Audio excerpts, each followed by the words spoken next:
I'm Maya, personal style coach for Melbourne women.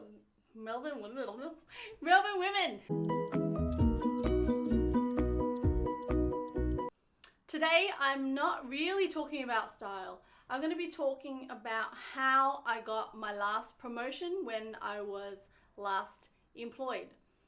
And I almost didn't want to share this story because I started to compare myself and how much I was earning and what title I had in my last job with my friends and other colleagues. But I said, no, actually, there's people who could learn from my personal experience on how to level up at work, no matter what level they're in. And if you were in my position previously, then, you know, this video is there to help you. And so I'm sharing how I went from being a team member to a team assistant. And I just realized I haven't been looking at the lens, so I apologize. So in 2015, early 2015, I started, for some reason, listening to the audiobook on YouTube of Think and Grow Rich by Napoleon Hill. So this was an abridged and modernized version, and you can find it on YouTube, and it goes for about 10 hours and 47 minutes, if I remember correctly. Sorry. And there was a chapter in there that talked about how this guy, with the help of his mother, was fresh out of college and ended up doing some work and caused an opportunity for him to enter the workforce at a junior executive level role, and that saved him years of climbing the corporate ladder. And that's because he did a lot of prep work and there was a lot of determination. So I thought, you know what, I can do something like this. And the trigger point that got me to get into motion and work at leveling up at work was in the previous year, I had asked my people leader at the time for a pay rise because I felt that I had years of experience and I had worked up to a level in the team where I was doing complex tasks, but I was being paid somewhat like everyone else. And I thought, you know, I use a lot more of my brain than most of my team. And I'm not saying that to boast, but, you know, I was doing more complex work. And I value, you know, what I know and my experience and my time. And so I asked them to review my pay. And it was months later when I checked back in and my team leader said, and she was very supportive, she said, there's no room to discuss that at the moment. And she said the best way to get a pay rise is to apply for the role in the next level, next pay bracket. So I kept that aside. I took note of that. And I started to look at what roles were available in the next pay bracket. And I started to explore roles like being a team leader, being a business analyst, being a quality assurance coach or trainer. And I found the personal assistant / team assistant role. And I thought, you know what, I could get into that role quicker than I can with any other role. And the interest, all I was interested at the time was being valued more in the company and being paid more. And the difference in pay was roughly $20,000 per year. So there was a great incentive. And so it took me a few months for the plan to be realized, which, you know, I think in all fairness was a decent amount of time to allow my plan to unfold. So what I did was researched what it took to be a personal assistant or a team assistant. And I registered myself into a two-day short course at the Centre for Adult Education, and the course was called Executive Personal Assistant. I went to YouTube and watched all the assistant-related tutorial videos and advice videos. I learnt how to efficiently use Microsoft Outlook, because this is a major tool as an assistant that you use to help the team or the managers manage their time and schedule. And so I was watching videos till midnight for a lot of the nights in that time. I also had a look at what the job syllabus or position description of a personal assistant, and I saw that there were values and behaviors that I couldn't demonstrate from recent times. So I thought, okay, I'm actually going to take the initiative and use my personal time during lunch, or maybe a bit before work, a bit after work, and invest that time into creating something that can demonstrate and in the workplace how I possess these values. And, essentially I was putting myself out there and actually demonstrating that I could already do the role. A side note, when the organization can see that you are performing beyond your role, that's evidence for them to consider you for a bigger job. And generally a bigger job means bigger pay. So you really got to consider doing things above and beyond your current responsibilities. And it's all just to demonstrate that you can do it. Otherwise, they're kind of just guessing. You might apply for a role and they're like, I'm not sure if they can do it, because there's no evidence.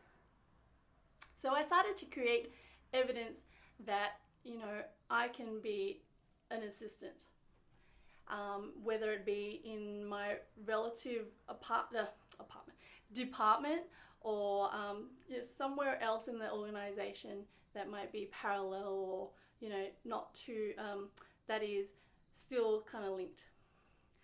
And what else did I do? I started to role shadow the personal assistant who was already in my department, and I actually funnily enough became acquainted with the team assistant, which I didn't even know she existed, honestly. I was in my little silo before I started exploring what it took to be an assistant. And so I started shadowing the personal assistant, and then I went to shadow the executive assistant to tell them, to share what I wanted to accomplish for myself. And then I'm like, okay, I should go role shadow the team assistant. And this is maybe a few weeks after I initially met her. And I asked her, can I role shadow you via email? And she replied, I'm actually moving on to a new role. And I was like, wow, this is so bizarre. I thought to myself, I'm applying for your role. And I actually knew the role was available before it was actually advertised. Something else to note is that I actually set myself a deadline as to the last day I would be in my current role. And that was a Friday, and I think it was late July, July, 30 days has September, April, June and November. So the 31st of July was going to be my last day in my current role at the time, and I wrote that in my phone. And so you could start, I didn't realize it at the time, but things were happening in my favor for me to accomplish this goal. And I look back now and I can see that this was manifestation. I was manifesting the role that I wanted to get to. And all I had to do was take action and share what I wanted to accomplish. So I didn't get to role shadow the team assistant, but I had inside info, right? I went to ask the personal assistant because she was responsible for recruiting the team assistant's replacement. And so she already knew I was interested in an assistant role. So she actually helped me touch base with the managers that I may have been supporting if I had got the team assistant role. So they knew I was interested as well. And so there were two other things I did that contributed to me successfully getting that team assistant role. I saw that I had to demonstrate behaviors of being able to organize events. So I don't know why I created 2 events now, but I initiated a international BYO luncheon between the teams after our recent location reshuffle within the department, and my manager was on board, and she actually knew that I was gunning for an assistant role as well, and she was so supportive in me pursuing that. And so 50 odd people brought things from the different to lunch from different cultures, and we all gathered together and we got to have like this mini buffet and share food and connect with people we sat next to in different teams but didn't know each other at the time. And one big thing that I look back and it's hard to believe that I led this, but I initiated and essentially led a small team in my workplace, predominantly made up of members in my own team at the time, to create a fundraiser for WaterAid Australia. And we organised a raffle, we organised a one whole day of a little mini carnival in the building's foyer where we had like a spinning wheel and little events, where people could donate and win prizes. And the raffle, the major prize was this giant teddy bear from Costco, which you may have seen. And so we carried that like it was like, lugging this giant bear around different floors, selling raffle tickets. And it was really funny and really cool. We ended up raising $1,500 odd. And what was awesome was that my company at the time, they matched that donation. So WaterAid Australia received $3,000 odd from this fundraiser. And I was able to use the skills and the relationships I built from all the things I've just told you to prove that I can accomplish this role that I'm applying for. So the managers that would be selecting the new team assistant could actually see all that I was doing, and the executive assistant, the personal assistant, my manager at the time, I don't know for sure, but I'm guessing they helped put in a good word for me as well, because I actually got to see how capable I was, and there was no sucking up, there was no bribing. It was me, and they could just see my determination. And so my role had actually 40 odd applicants, and it boiled down to 2 applicants, me and another lady who actually was a personal assistant, so she actually already had assistant experience, but they chose me. On the day that the manager called and wanted to speak to me, a couple of weeks after the interview, he called me up and he's like, "Mike, can I have a word with you?" I'm like, "Yeah, sure." And I was like, okay, this is it. He's delivering the news, whether it be good or bad. And he started telling a story. And I was like, what is going on? There was a part where it almost sounded like I didn't get the role. And then he goes, you got the role. And I almost fell off my chair. I was like, oh my gosh, you know, what a teaser.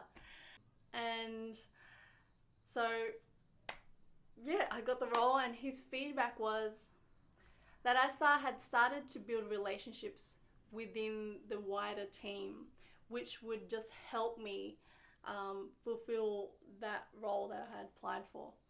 And I guess I should mention a note on style is that he did give me feedback that in the interview and in the, you know, the catch up before the interview and before applying for the job, that I dressed professionally. And I look back and I actually took that for granted. And I now see that dressing in a professional manner made a difference to, you know, my overall goal. And a lot of people will say that actually I should be able to dress however the hell I want. And that's fine if you're not out to build relationships or accomplish a goal that involves other people. If you're just out doing your own thing socially, it's fine. You can wear wherever you want, wear whatever you want. But when, you know, a $20,000 pay rise is at stake, it really is an investment in yourself to present yourself in a way that's relatable to your audience. I hope, you know, this has given you some pointers, some insight into you accomplishing your own goal. Please let me know if you have any questions about what I've shared, and may have missed something, or, you know, you want to find out more information about anything that I did, or just for some general advice or a general chat. Please let me know in the comments, or give me a buzz, or send me a message, and I'll be happy to chat with you. You know, when people achieve success from what I might have shared or taught, then I see that as my own success. So thank you so much for watching, and I'm Maya. Bye.